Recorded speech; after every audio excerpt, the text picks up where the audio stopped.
Humans, what can you say? They're like little pets stumbling around in the grand cosmic scheme of things. These tiny bugs have just started to crawl around their own solar system. Forget intergalactic. They're not even an interstellar civilization yet. They've only managed to reach the edge of their planetary cycle, a place they call the Kuiper Belt. It's just an asteroid field. Leftover debris because their solar system couldn't even manage to use up all its resources to build planets correctly. Such little bugs. All the other races in the Milky Way feel nothing but contempt for them. They're soft, not very bright by galactic standards, and get this, they have to put their people into stasis just to travel around their own system. Imagine needing a 10-year nap just to reach an asteroid field. Still, they somehow managed to build a space station out there. Curious little creatures, aren't they? So, humanity built this shiny new space station out in the Milky Way. The big dream? To become a cosmic hub, a pit stop for alien travelers, a place to make friends, and strike up some major trade deals. We were going to be the cool kids on the galactic block. 10 years later, what's the reality? Well, it's more like a cosmic convenience store run by a bunch of hopeful pets. Sure, aliens show up, but they're not exactly lining up to trade with us. Most just pass through, maybe trade with each other, then leave. Sometimes a ship will dock for a quick repair, a little shore leave for their crew, and then they're off again.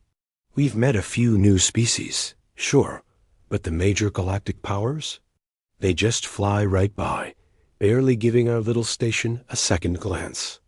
It feels less like a trade hub and more like a galactic pity project. It's been a decade, and we're still just waiting for our big break. Welcome to Kuiper Station, a bustling hub where it's always business as usual. Humans make up most of the population, but you'll see all sorts of alien species wandering the corridors, exploring what the station has to offer. This is a neutral ground, a place for peaceful trade negotiations that benefit everyone. Of course, things don't always go smoothly. Squabbles break out, tempers flare, and sometimes it feels like we're on the brink of interstellar war. Humans do their best to mediate, but hey, we're not perfect. One day, a mysterious craft docked. 10 bipedal aliens disembarked, looking for living quarters for an entire Earth year. They didn't need retail space, meeting rooms, or ship repairs. Just 10 rooms all together. The desk attendant, a bit puzzled but accommodating, found them a spot on the 10th deck and sent them on their way, wondering what brought this enigmatic group to our little corner of the galaxy. After leaving the front desk, the group made their way to the transporters.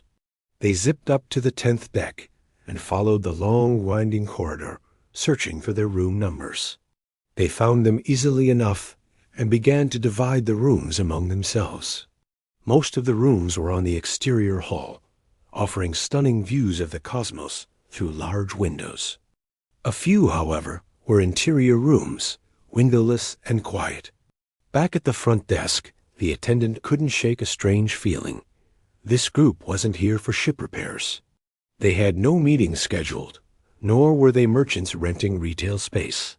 They were just here for a full Earth week. The attendant decided it was best to inform the station commander. That commander was Dan Thomas, an old, grizzled military veteran who had taken this post hoping for a peaceful new life, a chance to make happy memories. He too once dreamed of racing through space, but reality had been far different. For most of his adult life, he was a soldier, caught in the endless churn of human conflict. First, it was the trade wars between Earth and Mars. Then, the skirmishes between Europa, Mars, and the Belts, and never seemed to stop. A brutal insurgency rose, a group of disenfranchised humans who hated everyone and believed they could rule the solar system better. It was a never-ending fight. Finally, Earth had enough. They built a massive fleet, and millions signed up to join the battle. With overwhelming force, they crushed all opposition, ending the fighting throughout the system. They hunted down the insurgency and destroyed them completely, even the children, fearing they'd grow up radicalized.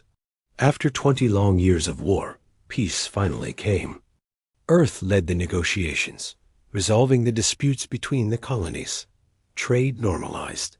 The Great Fleet was mothballed, with only a small security force remaining. Now a new joint military, with soldiers from Earth, Mars, Europa, and the Belts, stands ready to protect this hard-won peace. After 2 long decades of war, humanity was finally ready to reach for the stars. We made our first move, contacting the Milky Way's alien council, hoping for a warm welcome. Instead, they laughed. They wouldn't even grant us an audience. But did we give up?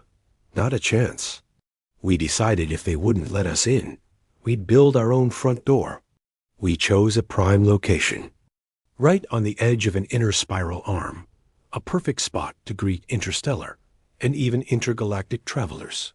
The council hated the idea, calling it reckless, but we didn't listen. A decade later, our massive space station, a beacon of welcome for all species, was complete. And then they started to arrive.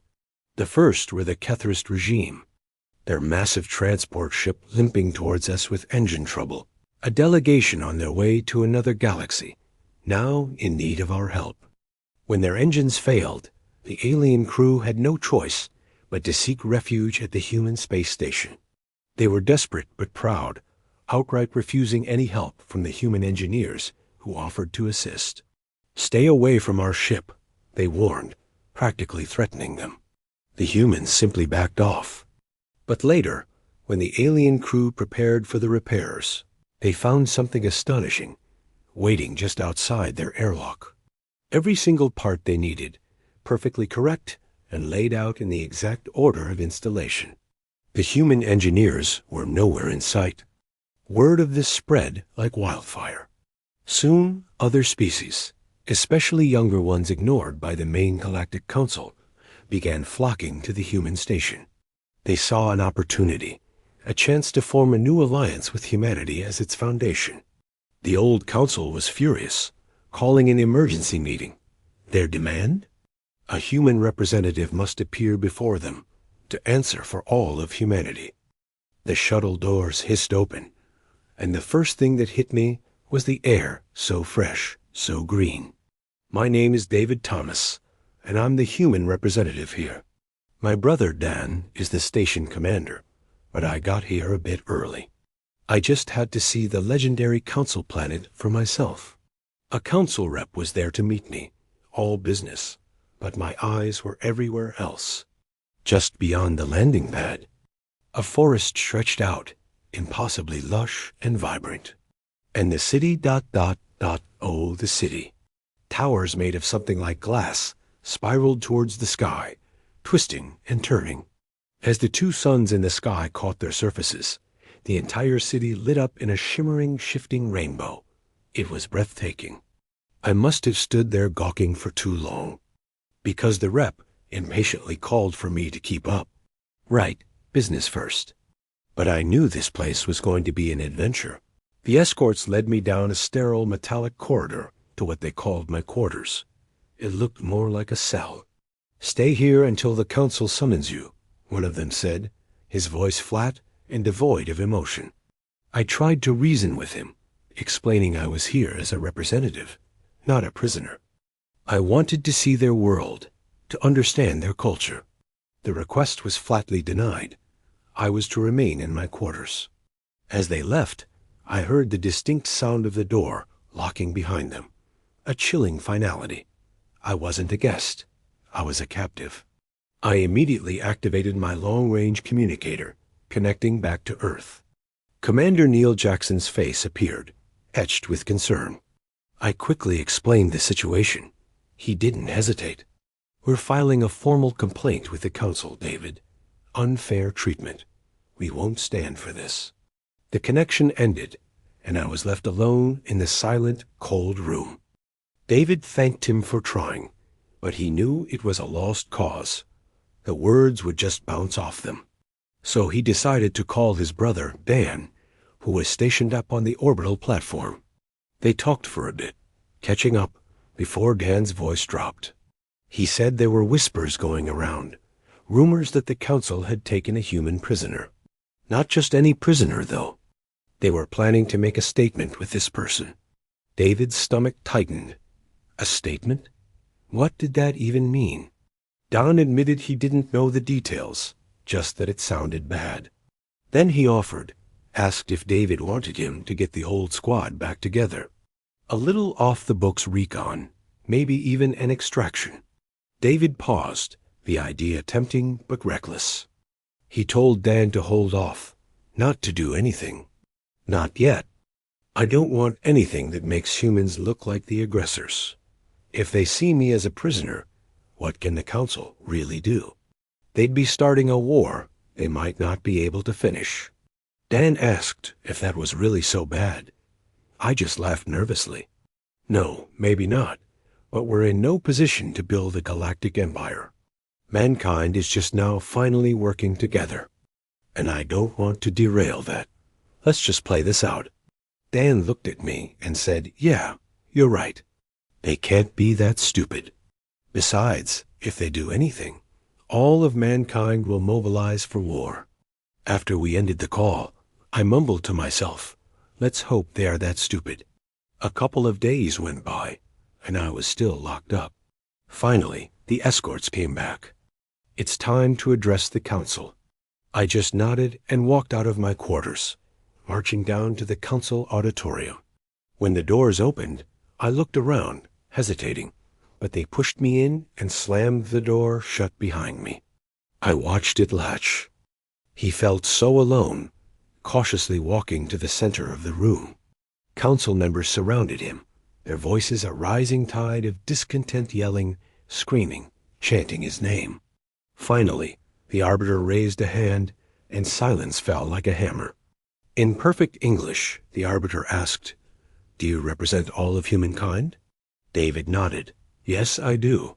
The arbiter's voice was cold. "Then humankind is charged with interference in council affairs, for illegally creating a space station and impeding our business." David denied it, but the room erupted again. They were furious about the new station, about the business it took from them. "This will be a trial against humanity," the arbiter declared, "and you will be its representative." David cut in, his voice trembling slightly. "What if we're found guilty?" The arbiter's reply was simple, chilling. "You can sacrifice yourself for your people, or we will exterminate all of mankind, and you will live here in luxury, the last human in the universe." David's stomach churned. He already knew they were going to find humanity guilty, and he would face a horrible choice. The arbiter announced the trial would start in 2 days, giving him just enough time to prepare a defense for all of mankind. Then, the arbiter called his escorts to take him away. They pushed on David's shoulder, and as his feet felt like they weighed 1,000,000 pounds, he began to walk. Laughter erupted from the council members, echoing all the way back to his quarters, ringing in his head. The sound made him angrier and angrier. Finally, he arrived. The escorts shoved him inside his room and locked the door behind him. He collapsed into a chair, head in his hands. He knew this wouldn't end well. He contacted his brother, Dan, and explained everything. Dan was furious. He said he was calling their old unit to deploy, but David begged him to stop, to let it play out. "No," Dan said, his voice firm. "We already know what's going to happen. They'll find us guilty, and you'll be sentenced to death on behalf of all humanity. But you know they won't be satisfied with just one human's blood on their auditorium floor." David nodded slowly. "You're right, brother. But these are the cards we were dealt, and this is the hand we have to play." Dan wasn't ready to fold, though. He had a few cards hidden up his sleeve, saved for a day he hoped would never come. But here it was. They talked for hours, knowing it might be their last conversation. They resolved old issues, clearing the air between them. Finally, the call ended. Their last words to each other were about the great run they'd had, the great life. They loved each other, and promised to meet again in the afterlife. The final words of two brothers. David sat alone in his quarters, 4 solid walls pressing in on him, no windows to offer a glimpse of the outside world. The silence was absolute. All night he remained in that single chair, his eyes fixed on the blank wall, his mind racing through the chapters of his life. Had he done enough? Was this the end? With a heavy heart, he began to write what he thought would be his final words, his death song. As morning light failed to penetrate the room, the door opened. 2 escorts entered and ordered him out. He rose, weary but resolved, and walked towards them. They led him not to an execution chamber, but down a long hall to the library. Confused, he asked why they were there. One of the escorts turned, his expression unreadable. "You are here," he said, "to prepare your defense against the charges." A flicker of hope ignited in the darkness. He just shook his head and said, "Okay." He walked over to the computer and started typing in his charges. Then he typed the word defense right after them. The system began loading, transferring all the information needed for a criminal defense directly onto his tablet. He was completely bewildered.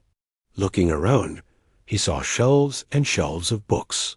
He turned to the escort and asked, "If all the information is loaded onto the tablet, why do you have all these books?" The escort looked at him with sincere eyes and said, "Because some people prefer to read the original texts."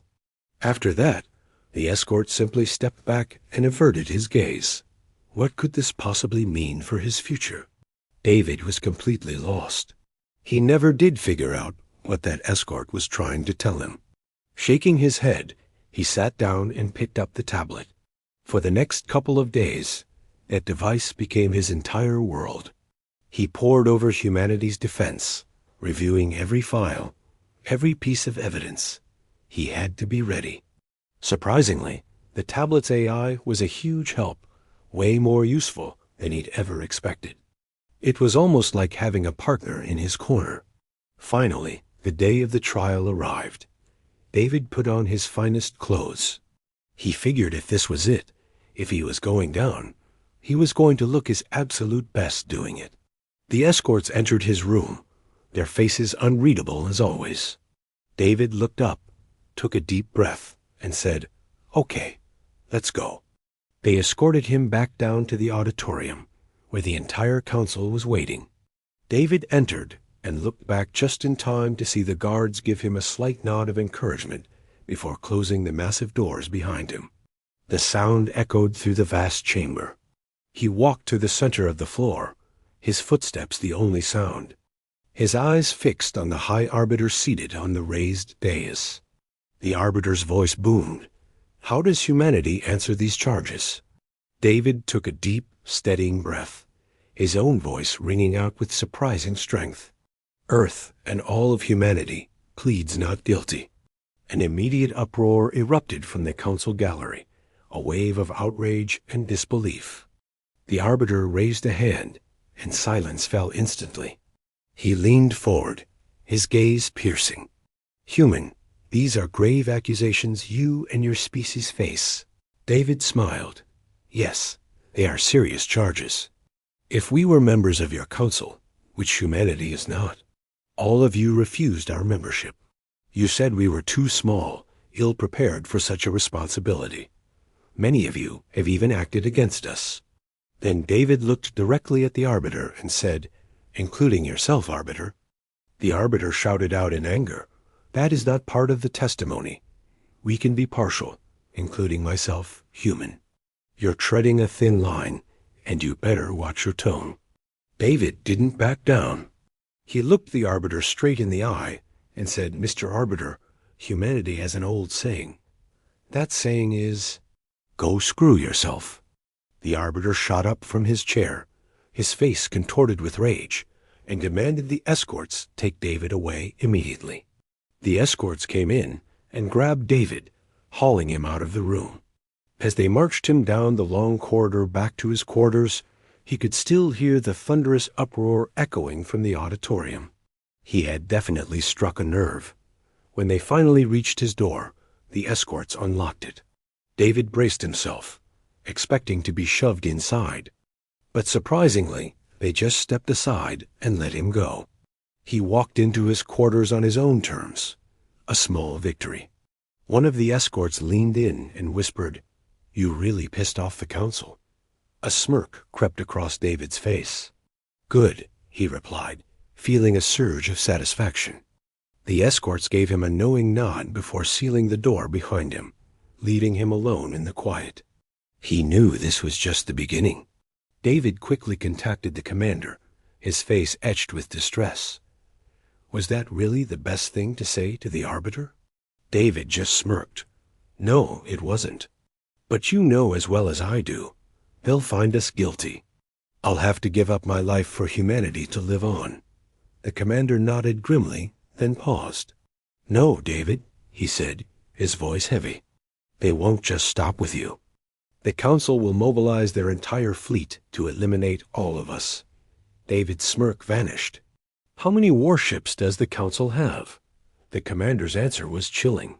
4,000 in this galaxy, and another 2,000 in the one nearby.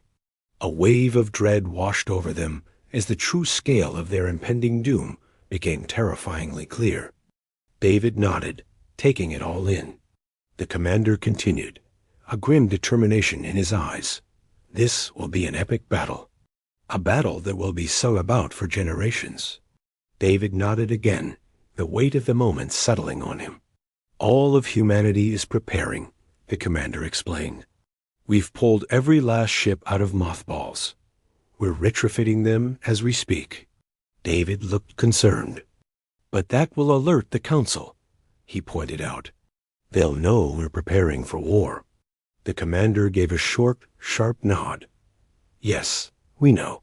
The council has spies everywhere. We have no choice. The stakes were clear. Humanity was going all in, and there was no turning back. David looked at the monitor, his voice steady. Ghost protocol is a go, then? The commander's face, etched with grim lines, simply nodded. Yes, as we speak. A small, wry smile touched David's lips. Good. At least I'll have a good death song. The commander's expression softened. You've always had a good one, David. You go down with no regrets, because you have none, my friend. We will honor you. We will never forget you. David offered a quiet thank you, and the call ended, leaving him alone in the silence. He leaned back, the chair groaning under the weight of his decision, and made one last call. It went to voicemail. Dan never answered. David left a long message, a final testament, knowing that when the sun rose tomorrow, it would be for the last time. This is his story. A knowing smile stretched across David's face, a real ear-to-ear grin. He just had this feeling, this sixth sense, that Dan was up to something. And not just anything, something big. He could already picture it. Come tomorrow, the council was going to receive a very special message. The thought alone sent a chuckle bubbling up from his chest, which quickly turned into an uncontrollable laugh. It was just like when they were kids, always finding new ways to stir up trouble. He leaned back, the memories flooding in. All those childhood antics, driving their parents and even the local authorities completely bonkers. The only difference now? The resources at their fingertips were practically limitless. The possibilities were endless. Oh yes, tomorrow was going to be fun. He couldn't wait to see what Dan had in store for them tomorrow. The next morning, the escorts entered his quarters. For the first time, they actually spoke to him, and he could hear a hint of respect in their voices. They looked at David and said, "Sir, we are here to escort you." David just smiled and replied, "Okay, let's get this done." This totally caught them off guard. They were probably expecting him to beg and plead for his life, but instead, he stood up and held his head high. As he walked past them, he mumbled just loud enough for them to hear, "I have a good death song." This really puzzled them. It was a phrase they had never heard before, and it left them wondering what he could possibly mean. They escorted him down to the auditorium. David thought for the last time that he was ready to sacrifice himself for all of humanity. The escorts opened the massive doors, revealing the council waiting for him inside. He kept his head held high, a silent act of defiance. This council had seen countless species whimper, beg, and plead for just one more day of existence. The arbiter, the lead judge, looked down at David and asked him one final time, "How does humanity plead?" David took a deep breath, his voice ringing out with absolute certainty. Not guilty. You could hear the gasps ripple through the auditorium. Even the arbiter leaned back in his chair, completely taken aback, uncertain of how to proceed. It was the first time in millennia anyone had dared to defy them. The aliens had never encountered such defiance. They expected the human representative, David, to be on his knees, begging for mercy, apologizing for humanity's supposed crimes. But David just stood there, calm and resolute. He even had the audacity to declare that the human space station would remain open for all species to use. The lead alien arbiter, visibly flustered, cut him off mid-sentence. "We find humanity guilty," the arbiter boomed, its voice echoing through the grand chamber. "Now you have a choice. Your life or the annihilation of your entire species." David didn't hesitate, not for a second. He kept his head held high, looked the arbiter straight in the eye, and with a voice filled with unwavering conviction, he said, "Myself. This way I know humanity will continue." The arbiter asked him one more time, "Are you sure you want to sacrifice yourself for humans you have never met, seen, or spoken with?" David said yes. "Even though I have never met most of humanity, and I haven't seen Earth in over a decade, right now, I know there are children sleeping safely in their beds. I know there are children playing as we speak. I know there are husbands and wives, holding each other in a caring embrace. Boyfriends and girlfriends holding hands looking up at the night sky, dancing and living. I may never know those people, but I can confidently say, right now, there are people doing those exact things. For them, for their future, my choice is clear. It's a price I'm willing to pay." The arbiter paused for a moment, then looked at David. "Okay, human. The summary execution is scheduled for 2 days from now." David asked, "What kind of execution?" The arbiter explained that they had delved into humanity's ancient records and found a ritual, something called flaying. "We will flay your skin from your body before we behead you. And we will broadcast this execution live throughout the entire galaxy." David took a deep, steadying breath and defiantly said, "Bring it on. I'm ready." The arbiter shook his head. "No, not today. We will proceed in 2 days. This will give you time to rethink your position." David smiled from ear to ear and replied, "No, arbiter. I don't need to rethink anything. I've already made my decision." The arbiter nodded and said, "All right. The execution is set for 2 days from now. You have that time to get your affairs in order." David simply nodded in return. As he started to walk away, the escorts opened the door for him. He walked out, defiant as ever, fully aware of the gruesome death that awaited him, but he kept his head held high. In that moment, the escorts showed him more respect than they ever had before. One of them finally broke the silence, asking, "Are all humans this defiant?" A small smile touched David's lips. "Most are," he replied. "And there are some even more defiant than me. Of course, there are also a few who would be on their knees, begging for mercy, willing to sacrifice all of humanity just to save themselves." The escorts finally brought David to his quarters. As he stepped inside, one of them turned to him, their voice trembling slightly. "Is it going to be painful?" David paused at the door, and a faint smile touched his lips. "Yes," he said, his tone surprisingly calm. "It will be the worst pain you could ever imagine." The other escort looked confused. "Then why? Why go through with it?" David's gaze drifted, as if seeing far beyond the walls of the room. Because I've lived enough for 10 lifetimes. My life was full and rich. I have no regrets. He looked back at them, a spark in his eyes. I've seen things most people can only dream of, and even those dreams wouldn't do justice to the wonders I've witnessed, the experiences I've had. He turned and walked into the room, leaving them with the weight of his final words.